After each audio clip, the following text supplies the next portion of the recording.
Olá pessoal, aqui quem fala é o Murilo do canal Murilo Critica e hoje nós iremos aqui adentrar a Cidade Invisível segunda temporada, porque a primeira eu já critiquei, está lá no Instagram @Murilo_critica e vocês vão encontrar lá pra agosto, tá? Ou seja, é muito tempo já que eu critiquei a primeira temporada de Cidade Invisível, mas vocês vão encontrar lá a crítica. Pois bem, deixem seus likes, comentem o que vocês acharam aqui da crítica e compartilhem com seus amigos e principalmente, não se esqueçam disso, se inscrevam no canal. Se inscrevam no canal, minha meta é bater pelo menos 100 inscritos no YouTube. Falta só uns 60 e poucos. Mas vamos lá. Temos que ir, vamos lá se inscrever. É importante, ativa o sininho, a notificação para receber os vídeos toda hora. Sendo que eu posto um vídeo por semana. Às vezes 2, dependendo se for um bônus. Mas, nesse aspecto, é um vídeo por semana. Bom, adentrando de fato a crítica de Cidade Invisível temporada 2. Você achou Cidade Invisível temporada 2 melhor que a primeira? Não. Ah, mas por quais motivos você acha que a segunda temporada foi inferior à primeira temporada? Primeira questão que eu levanto é justamente o meu combate, o meu conflito com a Netflix, que eu vou arrumar agora. Netflix, eu esperei 2 anos pra você me lançar só 5 episódios? Só 5 episódios? Não, né? Isso é uma falta de respeito com as pessoas que esperaram tanto, com expectativa de que tivesse pelo menos a mesma quantidade de episódios para mais. Isso é uma falta de fundamento, uma falta de respeito. E esse ato de 2 anos me fez perceber que a qualidade que estava sendo exposta na segunda temporada não cumpriu com a expectativa de um hiato de 2 anos. Outra questão que eu relato aqui é justamente, tá, essa projeção de episódios. São episódios curtos, são episódios de 30 minutos cada um. E esses episódios de 30 minutos cada um tem várias coisinhas assim. Claro, vamos levar em conta, Cidade Invisível é uma obra nacional, tá? É uma obra feita aqui dentro do Brasil. E muitos, eu já falei ano passado, eu falei logo após criticar a primeira temporada de Cidade Invisível sobre a valorização do cinema nacional. E eu vou retomar, obviamente, aqui. A gente tem que valorizar o que é produzido no Brasil, né? Entretanto, todavia, a gente também tem que falar o que tem de errado. E Cidade Invisível temporada 2 tem coisas erradas. Coisas erradas no sentido de que não foram encaixadas. São tipo defeitos. Defeitos da série. E eu vou falar dos defeitos da série? Vou. No sentido de que a narrativa, ela é um pezinho no acelerador. É tipo o Doutor Estranho no Multiverso da Loucura. Quem olhou o filme sabe do que eu tô falando. É um pezinho no acelerador. E se tu parar pra pensar, tu vai encontrar um monte de furo. Mas continua. É o roteiro. Estamos a 120 km por hora. 180. Vamos botar assim. 180 km por hora. E tu não enxerga os defeitos. Mas aí se tu parar pra analisar, vamos dar uma pausa e vamos pensar sobre Cidade Invisível, nós encontramos alguns furinhos de roteiro. Eu não quero dar spoiler para não estragar com a experiência das pessoas. Mas vocês vão assim, desde a falta de explicação, que eu tenho falado isso desde a primeira temporada, sobre o surgimento das lendas, que a maioria dessas teorias sobre o surgimento das lendas são hipóteses, né? são justamente teorias. Tu não tem uma comprovação, a série não te fala como é que surge. Mas tu tem teorias. As lendas surgem porque elas sempre estão voltadas para a face da lua. Não se sabe. Não entende-se sobre isso. Não entende nada sobre isso. Porém, contudo, entretanto, todavia, só segue o roteiro. Vamos continuar andando a 180 e vida que segue. As explicações deixam para a próxima temporada. E essas explicações que deixam para a próxima temporada, eu tô desde a primeira esperando. E assim, se me enrolarem mais para uma terceira temporada, que conforme termina a segunda temporada, pra mim, devia ter encerrado. Na verdade, devia encerrar Cidade Invisível na segunda temporada, devia encerrar Cidade Invisível exatamente agora, pra não ter uma terceira temporada com mais explicações. Na verdade, com mais falta de explicações, porque eu aguardo explicações dos acontecimentos da primeira desde agora. E aí? Né? É complicado? É muito complicado. E esses 6 minutos que eu falei aqui são basicamente o prelúdio só de problemas. Vamos falar de coisas positivas? Vamos. Nós temos o elenco. Atuações incríveis. Como a do Marco Pigossi, da Alessandra Negrini, tá? Que é uma excelente atriz. Da Letícia Spiller. Sim, a Letícia Spiller está em Cidade Invisível.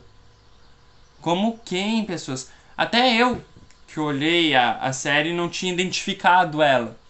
Mas ela tá como a personagem Matinta Pereira. Aí faz toda a lógica. A lógica se enquadra. Ela é a Matinta Pereira. Eu fiquei, meu Deus! É sensacional, tá? Outros personagens, outros atores que eu tenho a destacar é a Simone Spoladori, tá? Que é ela que vai interpretar a Mula Sem Cabeça. O Rodrigo dos Santos, que vai ser o personagem o Padre Venâncio. E, por último, a Zayn Tenterher. Não sei pronunciar o nome, me desculpa. Que é a Maria Caninana. Isso. Eu tenho muita dificuldade para pronunciar esse nome. Maria Caninana, eu acho. Tenho dificuldade, mas vocês me entenderam. E esses que eu mencionei aqui são apenas uns dos mais destaques das atuações. Então, sim, o elenco, ele de fato está conciso e é, cara, excepcional, tá? Outro detalhe, outro tópico, outra questão é justamente a narrativa. A narrativa, ela se passa justamente 2 anos após os acontecimentos da primeira temporada. E tu fica, eu quero explicações. E a gente tem explicações? Tem. Supérfluas. No sentido de que não, assim, rapidamente, explicações rápidas e, tipo, nossa, passou assim como se fosse uns 5 segundos de explicação e deu e não aprofundam. É exatamente esse tipo de abordagem que eles utilizam na segunda temporada. E aí? Tá, mas o que interessa é 2 anos se passam desses acontecimentos. A Luna, que é a personagem da Manu Dieggs, que é a atriz que interpreta, tá? A Manu Dieggs. Enfim, vocês entenderam, a Manu Dieggs interpreta a Luna. Ela pede. Ela está à procura do seu pai, na verdade. Enquanto ela encontra o seu pai, a gente percebe e adentra uma nova jornada que se eu explicar mais profundamente, eu vou dar muito spoiler lá do plot do final, e eu não quero isso, tá? Porque tem uma reviravolta no final, como sempre. Mas enfim, eles se encontram novamente, vão pra Cuca e eles têm sonhos de que eles têm que ir pro Marangatu, tudo mais. Enfim, vou resumir a isso. Porque quem não viu vai entender exatamente do que eu tô falando, tá? Enfim, temos outras lendas como o Menino Lobo, a Maria Caninana. Temos também a Mula Sem Cabeça, obviamente, grande destaque. E temos também o Pai da Mata ou o Burro dos Olhos Vermelhos. Eu já ouvi essas duas versões. São esses dois personagens, né? Eu já ouvi essas duas definições. Enfim, temos poucos acréscimos, tá, de lendas na história. Mas não vão influenciar ao ponto de estragar, tá? Pelo contrário, a Mula Sem Cabeça, o arco da Mula Sem Cabeça, é um dos melhores. E o episódio em que a Mula de Cabeça se rebela contra todos à sua volta, é o melhor, tá? O episódio, no caso, é o episódio de número 3. Pra mim é o melhor episódio da segunda temporada de Cidade Invisível, porque ali eu vejo, de fato, desenvolvimento de personagem. E vocês sabem, quando eu vejo desenvolvimento de personagem, eu dou uma nota absurda pra isso. Mas no caso, eu observei isso muito bem no episódio 3. Vocês já estão preparados, né? Mas enfim.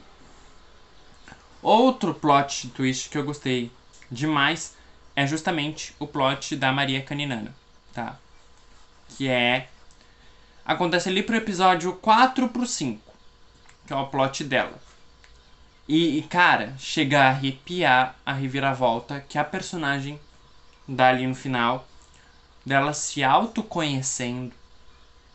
Cara, essa busca pelo autoconhecimento de personagens, Cidade Invisível acertou muito bem. Eu não digo somente com a Maria Caninana, eu digo com a Maria, com ela, obviamente, com a Mula Sem Cabeça. Eu digo com o Menino Lobo. E eu falo ainda com o personagem o Lazo e o Padre Venâncio também, só que Padre Venâncio é bem menos. Não consigo gostar do personagem, me desculpa. Não dá. Enfim, todas essas relações que temos na segunda temporada chegam pro final, obviamente. O que tem um início tem que ter um meio, o que tem no meio tem que ter um fim. É uma coisa bem óbvia e narrativa. A questão aqui é que o final deixa muita brecha. Só que ao mesmo tempo em que o final deixa muita brecha, há múltiplas interpretações, ele deixa o encerramento de um ciclo. Ele deixa assim, é o fim de um legado. Aí tu olha, a última cena basicamente, tu se pergunta, tá, e o que vai acontecer? Aí tu percebe, tá, mas o que vai acontecer pode ser isso, pode ser aquilo, mas eu não observo isso de fato acontecendo em uma terceira temporada. Não vejo o motivo de uma terceira temporada ser com esses fatores. Qual é a ameaça que ficou para a terceira? Porque a primeira temporada deu o final aberto.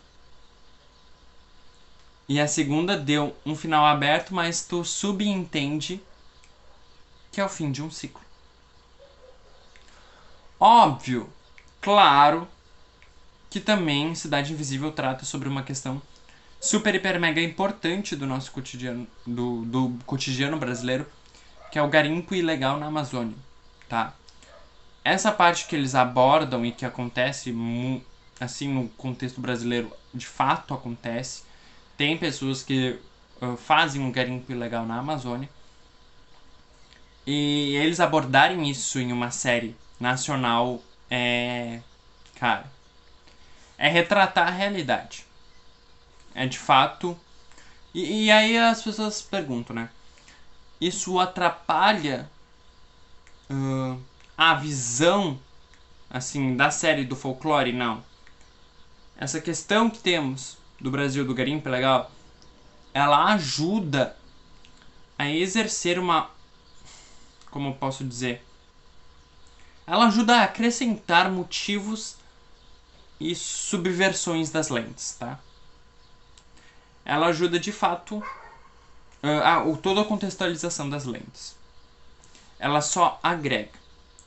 E esses pontos que eu falei aqui, desde os 6 minutos até onde estamos agora, foram pontos positivos e que agregaram bastante para a segunda temporada de Cidade Invisível. Bom, encerrando o vídeo, a minha nota para a segunda temporada de Cidade Invisível é 8.4. 8.4.